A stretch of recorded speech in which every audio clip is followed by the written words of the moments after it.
Ladies and gentlemen, welcome to episode 15 of the Wrestling Rundown. I'm Troy, that's Travis. We are Techno Team 2000. Usually I have a different name when you do intros like that. Alrighty, let's try again. This is episode 15 of the Wrestling Rundown. I'm Colt Cabana, that's Ace Steel. Sorry our buddy CM Punk couldn't be here, but he's off filming a new movie called Gundog Peacock. That sounds like it's gonna be a good. That's gonna be the newest action flick. That's gonna summer blockbuster. Yeah, that's gonna beat out all the Avengers movies. Yeah, all of them. Yes, this is episode 15. Obviously, Thomas Wolfe is not with us this week due to scheduling conflicts. He will not be on episode 15, but we do have a fan submitted from Thomas Wolfe himself, the indie question of the week, and we will be running down his top 5. He still gave us the top 5. Yes, we still have a top 5, and we will be discussing his top 5 later on in the show. But another topic of discussion. Someone stole my beard. you know, I was trying to figure out what was different about you. Yeah. If you know where Kevin Hawk's beard is gone, please comment down in the comments section or hit us up on Twitter. Let us know. You know what? I bet it's the same guy that stole Ophidian's gear. Oh, that fucker. He's just stealing everything right now. World. We're actually going to start off with the results from Night of Champions. Night of Champions! This past Sunday was Night of Champions, an awesome show. I liked it. From top to bottom. Stuff happened. Like, this is 2 months in a row, other than Brock Cena won at SummerSlam, 2 pay-per-views in a row that have been really good. Yeah, no, not bad at all. Good showing from just about everybody. Yeah. Alright, so we're going to start off with the singles matches, the non-title matches.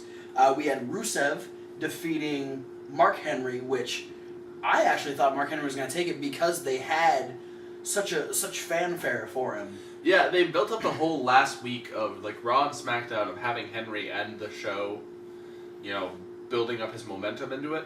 Yeah. Having Rusev go over, I think, though, is going to be really prominent in Rusev's character moving forward.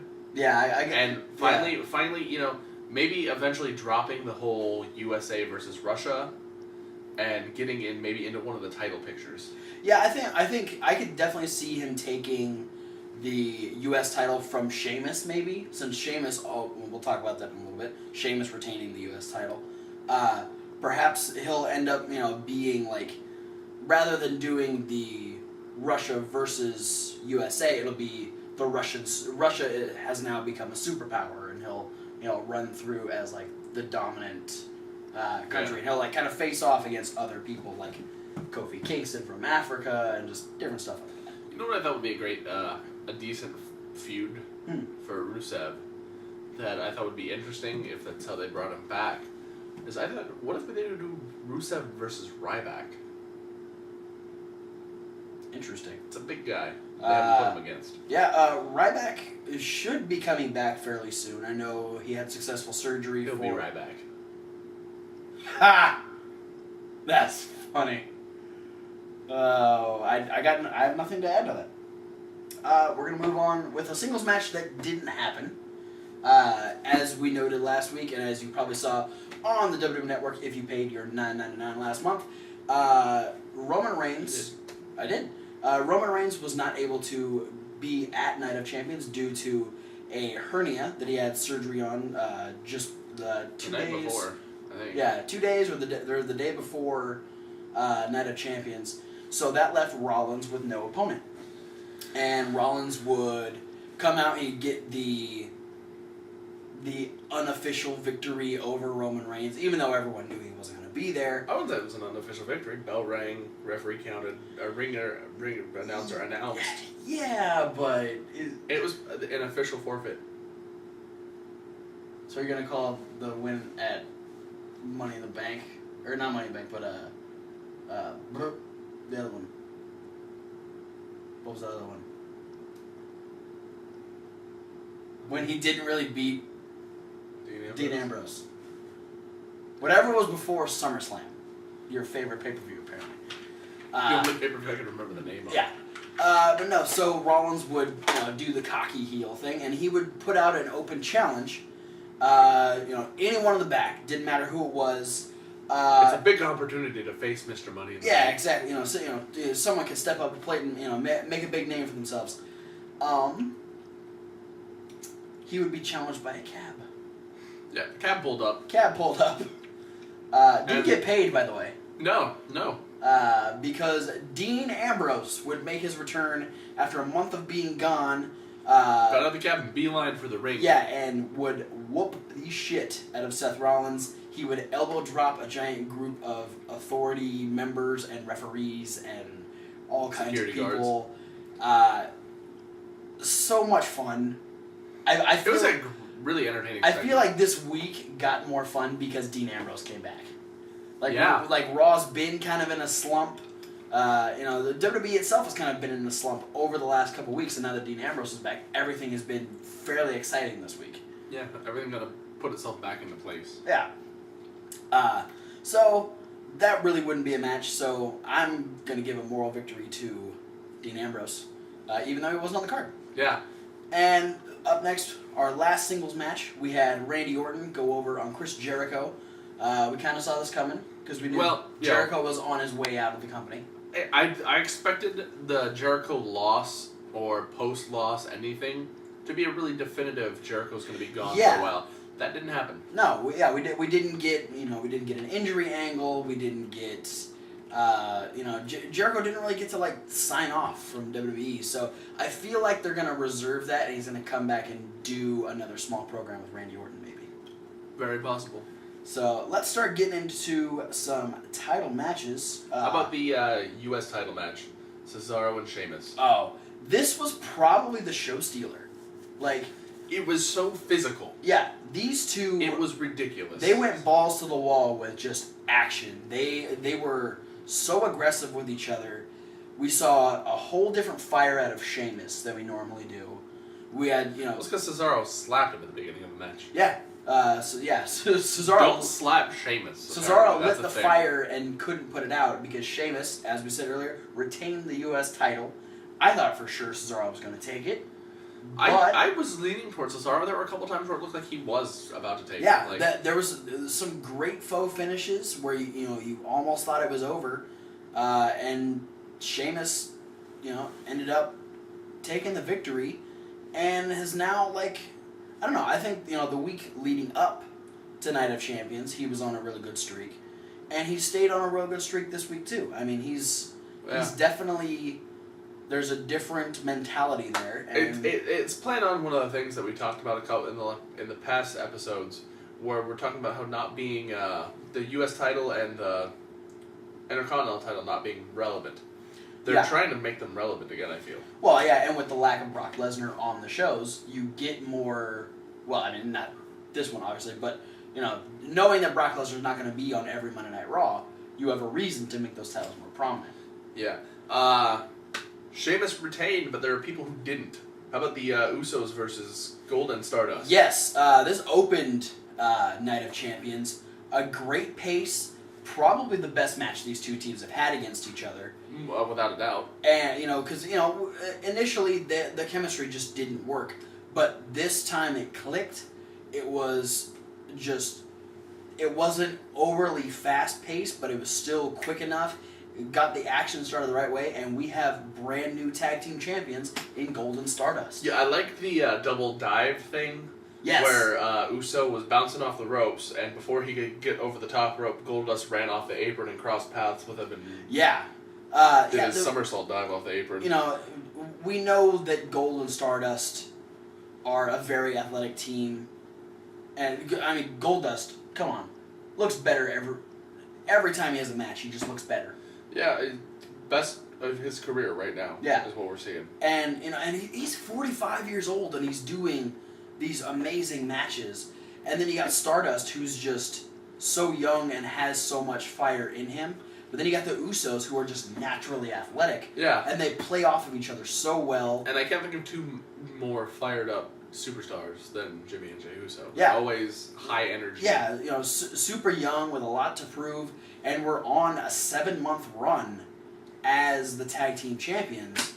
And that came to an end, and now we have brand new tag champions. So it'll be interesting to see now that we have heel tag team as the champions. Who's going to step up? Yeah, Who's going to be the new baby faces? Yeah, chasing them.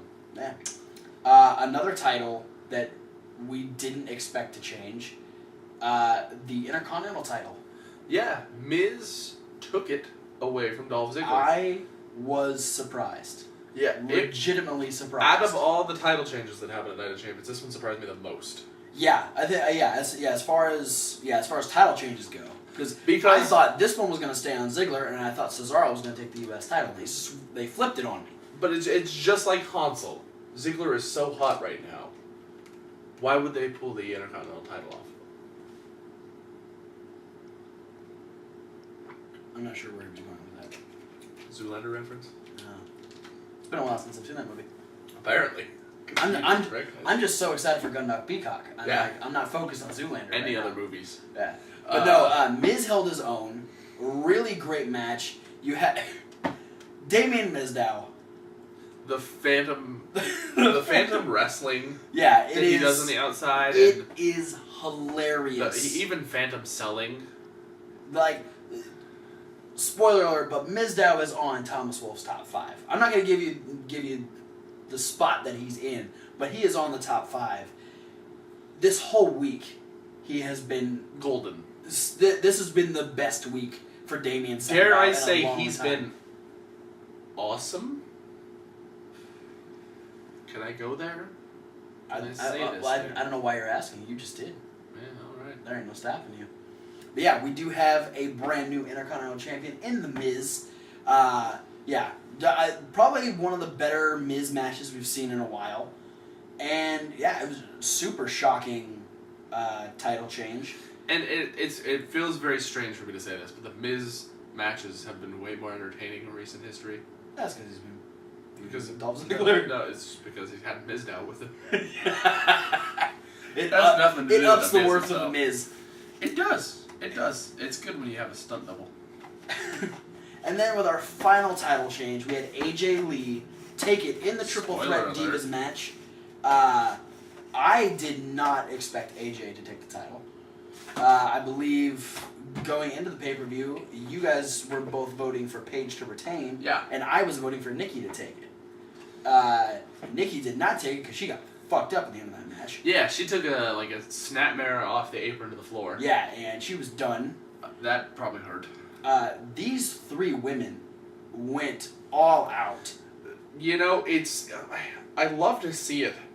The way that the Divas perform, especially on the pay-per-views, is they're trying to hold their own, if not do better matches than the guys. Yeah, and I think that's why we're getting multiple diva storylines, is we're getting really talented divas now. Yes. We're not in that monotonous, everyone does the same moves.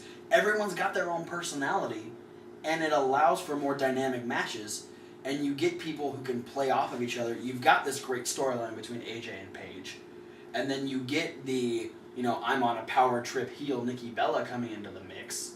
Yeah. And it worked really well. And there were a lot of people giving flack for AJ winning the Divas Champion. She is now the second woman to hold the Divas Championship 3 times. The first one being Eve Torres. So she's the third-time champion. And a lot of people were really upset with this, and I don't understand why. Yeah, I don't know either. Because she's solid all around. she's.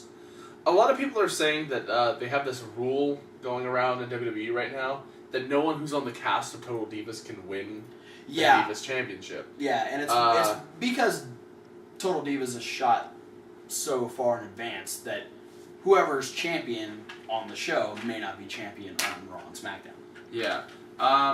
So I think that it's sort of a shot to the girls who are on Total Divas. Mm-hmm. That's going to keep the Bellas and Natty and, any of them really from having the shot at winning. So give it to Layla.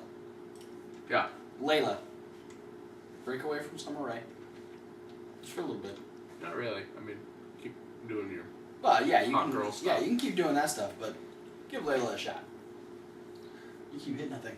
It's freaking me out. But yeah, AJ Lee is the new Divas Champion. We will go on to our main event.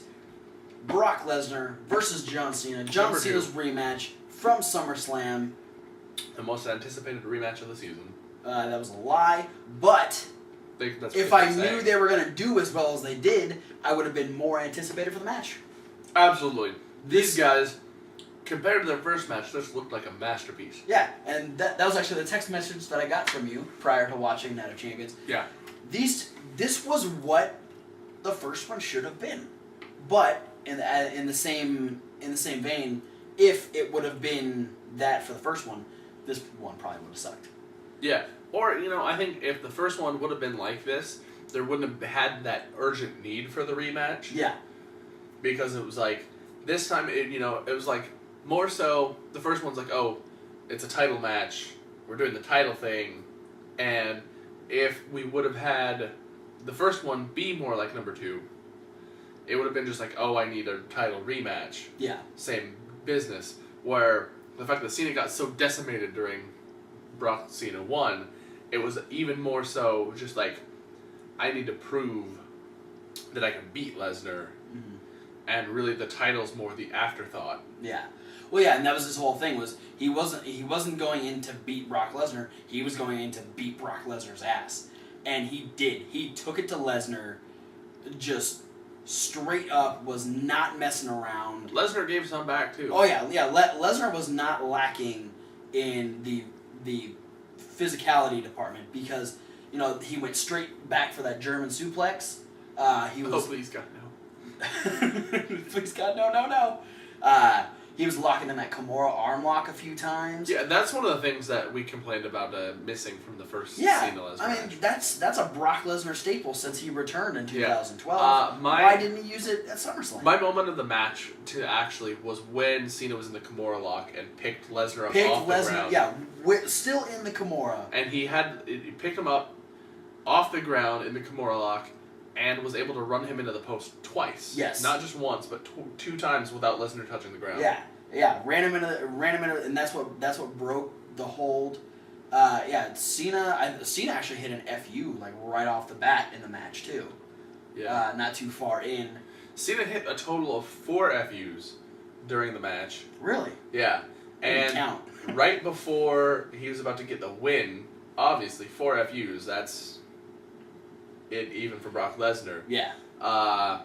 The match would be interrupted. Yes. We would have Mr. Money in the Bank Seth Rollins, who had been embarrassed by Dean Ambrose earlier in the night, would attack John Cena.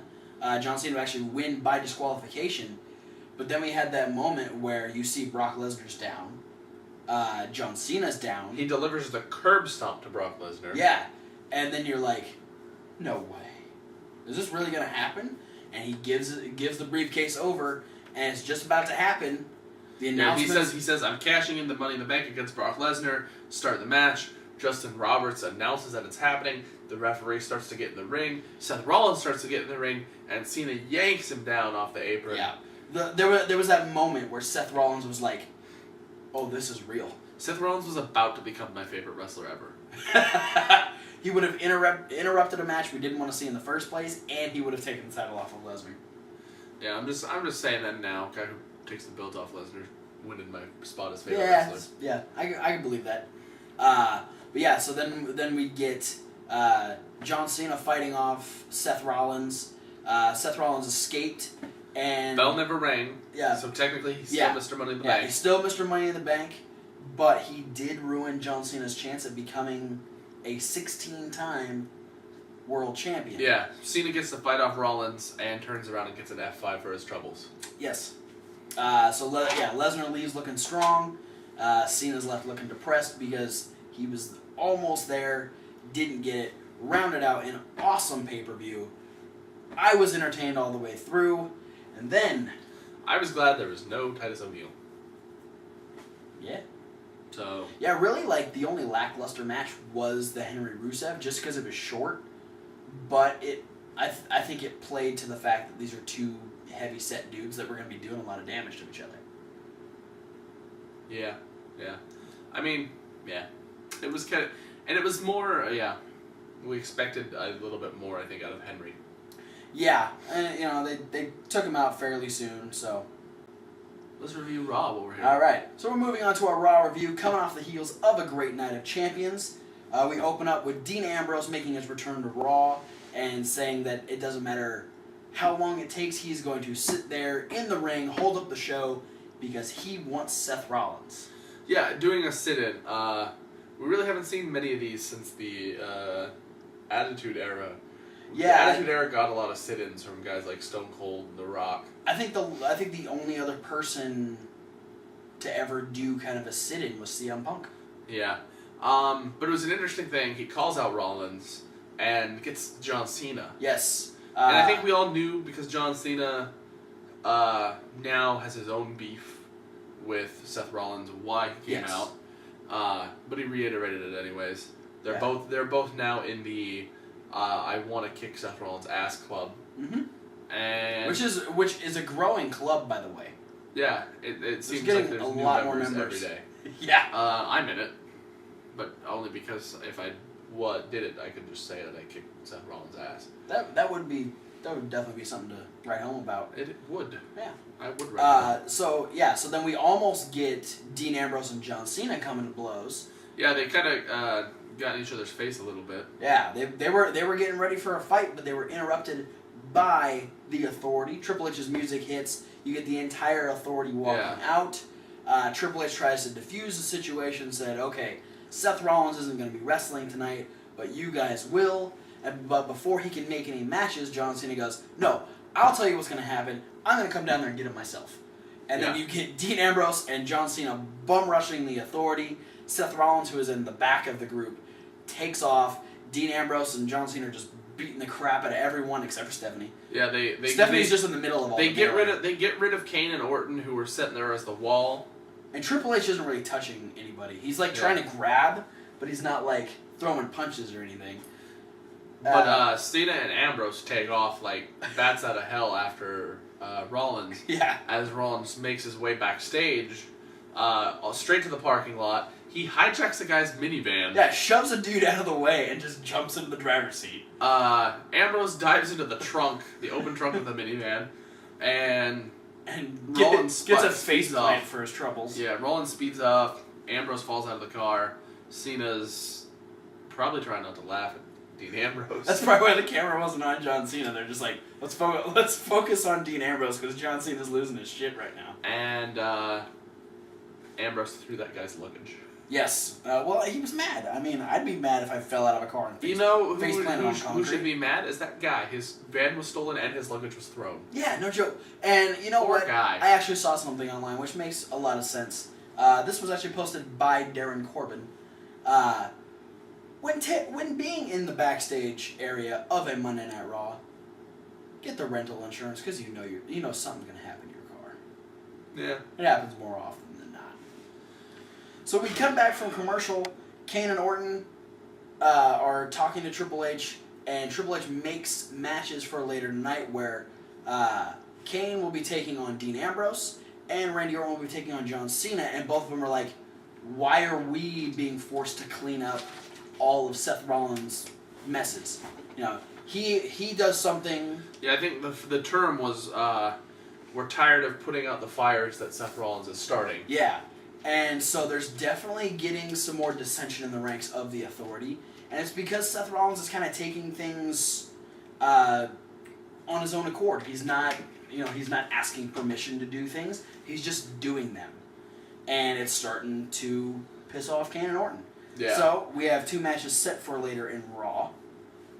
But our first match of the night would be a rematch for the Intercontinental Championship. Yeah, 24 hours after losing the title, Miz is invoking his Dolph Ziggler is invoking his rematch clause to face the Miz. Yes. To try and get his Intercontinental title back. We have the Miz accompanied by Miz Dow. Yeah, per usual. With his own cheesy version of the he's got Intercontinental his title. own fake replica Intercontinental belt. Yeah, it wasn't. It wasn't the greatest looking replica I've ever seen. It looked like it was made out of toilet paper. But decent match. Yeah. Also, another note: Dolph Ziggler did not have his. He didn't have his stunt double R Ziggler out there with him. He was out there by himself. Yes, they were in Memphis. I think R-Truth is scared to go to the South. Oh. Right. But yeah, this was a really good match. Good follow-up from their Night of Champions match. Very back and forth. You get more of the Phantom wrestling. Mizdow's down there like doing the Cranking headlock. in the headlock. Yeah, just it looks absolutely ridiculous, which is why it's funny. And some really good exchanges back and forth. And The Miz, who won the night before, won with the roll-up, pulling the tights, exposing Dolph Ziggler to everybody. Did I go too far? I don't think he exposed his Ziggler. It was almost. Yeah, close. He did. He almost. It was a full moon. Yeah. And, but he would get a taste of his own medicine. Where yeah, he went for the same O'Connor roll with the tights. Yeah. Ziggler would counter by rolling back over onto the Miz, grabbing the tights himself, getting the 1-2-3, and we have another new Intercontinental Champion. Miz is one of those guys on that short list of 24-hour title reigns. Yeah. Yeah. I was definitely surprised by this. Yeah. Well, with the infrequency of title changes on Raw. Yeah, and the infrequency of title matches on Raw. Period. Yeah, and I think we're gonna be getting a lot more of these because Lesnar takes so much time off. We're not gonna get the WWE champion all the time. Moving on to a rematch from last week, we had Jack Swagger versus Bo Dallas. Mm-hmm. Jack Swagger getting another win by making Bo Dallas tap out to the ankle lock or Patriot lock. Wasn't a very long match. No, but it was a sound match. Yeah, and very solid. Yeah, another notch on the Bo Dallas current losing streak. Yeah, he's racking up the losses now. R-Truth put him on a downward spiral. Yeah. But I think the highlight of this whole segment came at the end when Zed Coulter would go, Bo Dallas, if that is your real name, I've just got one thing that I want to let you know, and it's that I believe that Jack Swagger just made you tap out. And we leave with a very distraught-looking Bo Dallas. I'm kind of a little bit weirded out the fact that they didn't throw in a We the People in their little end segment. They didn't do it on the microphone, but they did do it as they walked away. They went over to the other side of the ring, and both of them did it, and then they walked. Then they finished walking to the back. So yeah, I don't know if this is the end of Swagger Dallas, or if we're going to be getting maybe a little bit more from these two, and if it's going to build into something different, because they were doing the whole America's Sweetheart from Bo Dallas. Bo Dallas even screamed that during the match he had Swagger in a headlock, and Swagger was starting to power out. When Swagger was starting to power out of the headlock, he screamed, "No, I'm America's Sweetheart." Huh. So I wonder if they're gonna keep running with that. We'll have to wait and see. But up next, we had Total Divas match. I hate Total Divas. I still hate Total Divas, but this was a good match. The match itself was good. They're playing off of what happened, I believe, in last week's episode of Total Divas, where Natty drags Summer Rae out of the back of a car by her hair and proceeds to beat the shit out of her in the street, and then takes off. So we have Natty with Rosa in her corner, and we have Summer Rae with Layla in her corner. Layla looking so good. Oh my god. But yeah, these two had a really solid match. We don't get to... I can't remember the last time we saw Summer Rae have a series of matches on shows before. It's been a while. Not since before the whole Fandango Layla situation. Yeah. But yeah, we get a really good match. We get Natty winning. The assist from... Sharpshooter. Yeah, the assist from Rosa, because Layla was trying to get involved, and Rosa pulled Layla off the apron, making her smack her beautiful face on the apron. And yeah, we get a sharpshooter win from Natty. It's sad seeing matches like this and knowing that if that rumor is true that they can't give the title to a Total Divas cast member, there's so many talented people on that roster. Yeah. And another thing that kind of I realized post-match was watching it and thinking, that match was good, but it was kind of like bittersweet to think that we probably wouldn't have had that match had there not been the Total Divas show. This is true. Yeah, I mean, we wouldn't have those matchups because of the drama. I still hate the drama that they build on that show, and I don't want that to be the catalyst for matches on shows. That bothers me. But then we go on to Ambrose versus Kane. We've seen the match before.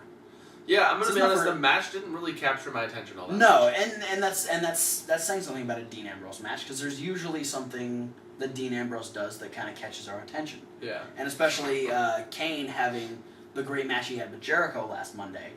And neither of them really, they didn't really bring their A game, but I guess it was, it's one of those matches like, hey, this worked before, let's try it again. Ambrose would defeat Kane by disqualification because Seth Rollins would get involved. Yeah, he's back. He came back to the arena somehow. Yeah. He might have come back through the back door.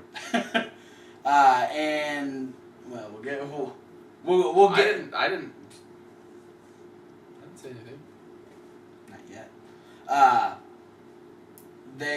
So Rollins and Kane start to beat down Ambrose, and he's able to fight him off. Kane actually decides to take off. Yeah. And Seth Rollins decides to come back with a chair, and he slides the chair in the ring, and Ambrose has the chair now, and Seth thinks, oh crap, I just gave him a chair. Well, I'm gonna go now, and it was probably a smart move. But they'd go to the back, and Triple H is telling Seth Rollins, hey, you can't be starting these fires, man. You need to look out! And Dean Ambrose would attack, and then you get Joey Mercury and JB Noble comes out of nowhere with a flying chokehold. Yeah, just wraps up Dean Ambrose, and they proceed to do the whole grab Dean Ambrose and levitate him through to the closet. Yes, the locker. Well, Triple H is yelling to, hey, get him out of the building, but Stephanie realizes every time we throw somebody out of the building, they always come back. Yeah. So put him in that room. And lock the door. Yeah, lock the door. Guard it with 5 guys. Yeah, he's in that room. We know where he is. We can keep him under control. Yeah. Or so they thought. Smart decision, though. Yes, absolutely. I mean, if you know that he's going to find his way back into the building. There's more than one door. Make sure you know. To the building. Yes. Make sure you know where the person is. Then we had a rematch 6-man tag from last week. I think it was last week's Raw. I believe so. Where we had Sheamus teaming up with the Usos to take on Cesaro and Dust to Dust. Very reminiscent of the match from the last week. Good chemistry all around. Yeah, still really good. Cesaro was a lot mouthier this go around. He was talking a lot during the match, while he was fighting. Well, he did it last week too, because he did Sheamus's club across the chest to one of the Usos, and then got in and went, "Hi, Sheamus," and then kept beating up the Usos. Well, I like this one because he knocked Sheamus down on the outside and walked over to Sheamus and started picking him up and goes, "Come on, Sheamus, you got to get up so I can put you in the ring and beat you." Just talking to him casually. He's just letting Sheamus know what's going to happen. Yeah. But that didn't happen because we got we got the win from Sheamus and the Usos. Great little faux finish again. These 6 guys have been doing the faux finish really well the last couple times they face each other. Yeah. And both of them coming off of stellar matches from Night of Champions. They were probably the best match on Raw. Yeah. What I'm hoping for somewhere down the line, and I know we're probably not going to get it, but I feel like a 10-man tag match is in order, and I think it'd be super entertaining if we see the Usos, Sheamus, Ziggler, and R-Truth go against Gold Stardust, Cesaro, Miz, and Damien Sandow. Survivor Series. Maybe. Survivor Series is right around the corner. Yeah, it could happen. We're getting pretty close. But I feel like that would be a really great mid-card Raw match. Yeah, I think that would definitely be a good highlight for the mid-card. Yeah. I don't know. Maybe we could see that on the coming weeks, or maybe that could be. Maybe they'll do a match like that for maybe at Hell in a Cell to set up that we're gonna have Survivor Series matches at Survivor Series. Yeah, could be. I think I just thought of it as we're having really good matches between Ziggler and Miz, and then the tag matches between Ziggler and Truth versus Miz and Miz now. Yes. And then the 6-man tags that we've had twice now with Cesaro and Dusts versus Usos and Sheamus. Yeah. All these matches have been really, really entertaining. Why not smash them together a little bit? Give them the time that both matches would get normally into one thing. Yeah, give them a nice long mid-card match on Raw. Yeah. I think that'd be super entertaining. Yeah. I'm all for that idea. We'd move on, and Rollins would meet Randy in the back.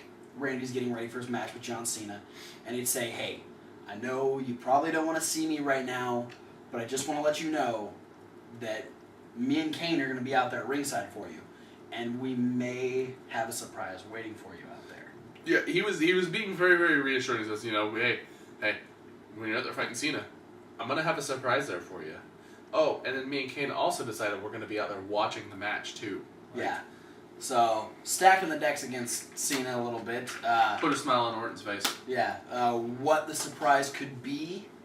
Kind of obvious. Initially, I thought, Cena's going to be out there. Maybe Brock Lesnar was going to be out there. Or, never know. We'll have to wait and find out what the surprise may have been. We have Mark Henry come out and apologize for losing the night before. A very depressed demeanor of Mark Henry, allowing the crowd, giving the crowd permission to poke fun at him. Yeah, he said, because he lost. You can what me, you can say whatever you want. Yeah, you can what me, you can do whatever you want. You have the right to poke fun at me because I let you guys down last night. Really, a really passionate and very distraught Mark Henry. Apologizing for his loss the night before. He'd get interrupted by Lana and Rusev, who would actually goad him into a rematch from Night of Champions. And Mark Henry, getting the reaction from the crowd that he wanted, would accept and say, you know what? If these people will let me, if they want me to destroy this man right here and the crowd loses their mind, then bring it on. And we get a rematch. Definitely longer. I think it was longer than their Night of Champions match. I don't think so. No? No, I think it was shorter and way more one-sided. Yeah. Henry's playing up the back injury. Yeah. The previous night at Night of Champions, he was shoved into the post and ring steps simultaneously, which is pretty much what ended him in the match. Yeah. So the whole back torso section of Mark Henry was the big target for Rusev the whole match.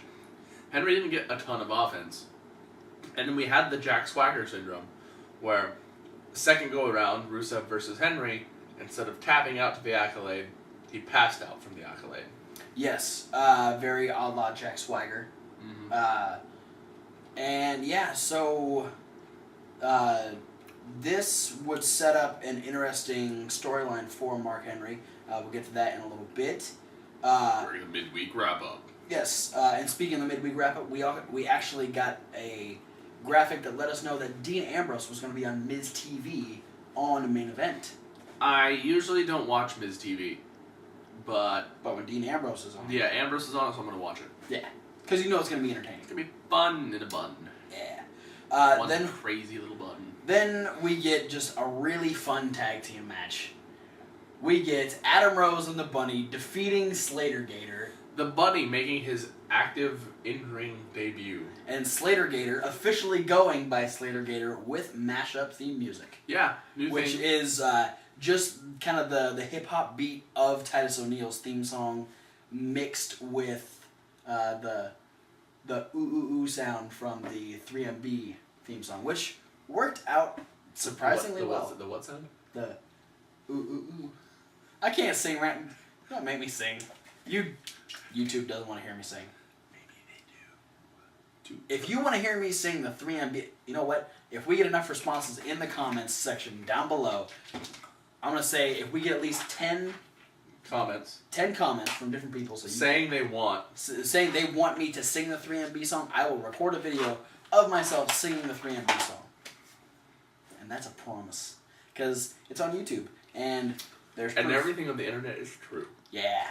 But we get Adam Rose and the Bunny beating Slater Gator. the bunny thing is just... I didn't think it was going to be as fun as it is. It's hilarious. Mm-hmm. And the best part is JBL throwing a fit every time the bunny's out there. I'm really hoping this leads up to Bunny versus JBL at WrestleMania. Well... I mean, that's a long ways away. Yeah, but... I mean, we had a year of build-up for Rock and Cena, too. This is true. So, hey, let's get like a 6-month build-up for JBL's Bunny. Yeah, but, the last time... He said he had one clothesline left in him, and he's saving it to knock the Bunny's head off. The last time JBL... Was it SummerSlam? Or was it... I love SummerSlam so much. The last time JBL was at WrestleMania, he got beat by Rey Mysterio in like 30 seconds for the Intercontinental title. Yeah, well, there's no titles on the line, and JBL hates the Bunny way more than he hated Rey Mysterio. I don't know. He wasn't much of a fan of. No, Rey but he Mysterio. respected Rey Mysterio for his in-ring work. That's true. He doesn't respect the Bunny. He wants to make the Bunny into stew. He said that. He's gonna chop him up and make him into bunny stew. It's kind of gross. Yeah. No, but rabbit tastes good. Does it? Yeah. Never ate it. Moving on, we get the Bella storyline going. Quickly, Nikki wants to be known as the only Bella. She feels like she deserves rights. She says, Brie, you just got married, so shouldn't you take his last name? But oh no, you'd probably be embarrassed. Blah blah blah. Brie tries to get her in the yes lock. She escapes, and rather than closure to that segment, we get AJ Lee skipping down to the ring because she has a one-on-one match against Nikki Bella. Fun match. Really good match. These two coming off the heels of their great triple threat. Paige is actually out of commentary for this match. Yeah, came out of nowhere. And Nikki brought it. Congrats to you. You're still bringing it, and I'm glad that despite how terrible your storyline is, you're still showing that you're learning the ring.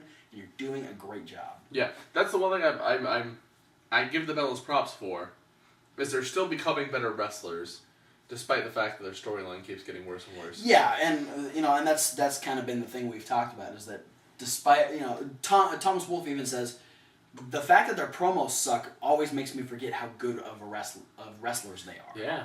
So. Definitely looking forward to more of that. The Divas Champion would win with the Black Widow, a very sneaky Black Widow. Nikki Bella would be going for a splash or a shoulder into the corner, and AJ would hop up on the, lay up on the top. I'm gonna go out and say she was going for the Black Widow, but ended up beating her with the Japanese octopus hold. Yeah, supposed to be a Black Widow. The only difference was she didn't spank her. Yeah. That's really the only difference. We had a little bit of an altercation during the match where Nikki threw AJ into Paige. Yeah, and JBL did not help her. No. Just to be clear. Yeah. We don't need a replay to see it. Yeah, I know, right? And at the end, after AJ gets the win, Paige kind of stands up, and they have that face-to-face, no real altercation between the two of them. And a nice, long, passionate kiss between AJ and the Yes, belt. I have never... Well, I've said this before. I think you said it like last week. I've said this before. I want to be a sparkly... I want to be that sparkly butterfly title. Because I love... Me too. AJ Lee. I wouldn't mind doing it. Yeah, so another great Divas match. Moving on to the main event. Yeah, real quick. What? I'm really, really digging the having two really good Divas matches on one show. Yes, dual Divas storylines. That may be the only thing that Total Divas is worth. Because while the non-Total Divas are feuding for the title, the Total Divas are actually getting storylines. I just wish they weren't coming off of TV looking like bratty bitches. Yeah. That's the one thing that makes me hate it so much. I don't want these women that I idolize and love watching do what they love to do act like bitches. If they're gonna do that as your character on Raw and SmackDown and main event. The show portrays a lot of the divas in a really negative light. Yeah. But it's because it's reality TV. That's why I hate reality TV. Yeah. They want the drama. Bullshit. I want drama. I'll watch Fantasy Factory. Yeah, he is on the show, isn't he? Yeah.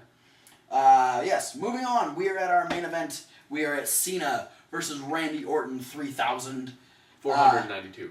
Oh, really? Mm-hmm. Oh, man. I don't know where I got 3000. No, 3,492. Oh, okay. All right. Nothing really out of the box because they've done this match 3,499 times. I guess the real action wouldn't come until the end of the match. I liked their spot of the match for me was Cena going for the 5-knuckle shuffle. Oh, and yes. Orton kicked him in the head, yeah. rebounds Cena off the ropes, and hits the snap power slam. Yes. Yeah. Randy Orton always looks great hitting that snap power slam. You know, him and Goldust have the best ones in the business. Yes, absolutely. But yeah, the match would, unfortunately, because it's an authority storyline, would end in a disqualification. Well, we saw it on the meme. Seth Rollins and Kane just didn't want to watch another Cena-Orton match. Cena versus Orton again? Fuck that, I'm interfering. And so yeah, Seth Rollins and Kane would get in, help Orton beat down Cena. Kind of sad because it was the second disqualification of the night. I know. And backtracking a little bit, we saw that the surprise that Seth Rollins had been talking about was that iconic table that we saw removed from the pile of cinder blocks that took Dean Ambrose out for a month, that almost took out Roman Reigns, and they'd be dragging Cena towards that same table. Mm-hmm. You know, Kane with a choke slam, and they're beating him down, they're dragging him over there. Kane goes and he picks up the table and drops it over. Then all of a sudden everyone gets this wide-eyed look on their face like, that's not a pile of cinder blocks because it was a pile of Dean Ambrose. Yes, the cinder blocks ended up being made out of Dean Ambrose. Yes, Dean Ambrose, that shifty little bastard, pops out from under the table and attacks the authority, helping John Cena. Seth Rollins books it. Seth Rollins did not want a Dean in the box for Christmas. Who put a Dean in this box? Yeah, Seth Rollins books it. He's up in the crowd. Randy Orton and Kane are just getting drilled left and right. Ambrose and Cena are left in the ring. Ambrose is staring out at Seth Rollins. Cena's like got that look like, yeah, okay, I'm gonna get you eventually. So yeah, we have cowardly Seth Rollins taking us off of Raw, running away from Dean Ambrose and John Cena. A very solid show from Monday Night Raw. Yeah. I mean, 2 great nights. A lot better than we've been getting for a while, it seems. Yes. It might be a pattern we were talking about earlier. Dean Ambrose equals good Raw? Yeah. Could be. Could Dean Ambrose mean good main event since he is on Miz TV? We'll find out later in the midweek wrap-up. That is it for our Raw review. If you want to start the video over, this will actually be in a playlist form. I'm going to start doing playlist form. So you'll have all the videos in order if you want to watch them in order, or if you go to this side of the screen, you can click all the different little links. There'll be, if you're not watching this in playlist form, there will be a link in the description to watch it in playlist form. But yes, all the videos will be in order of how we record and upload them. If you'd like to jump around, click any of the videos. We got the midweek wrap-up. We got indie news coming up. We got SmackDown Rundown. We got Thomas's Top 5. We got all kinds of stuff. So click a video on your right-hand side of your screen, and we'll see you at Kevin Hawk's Indie News.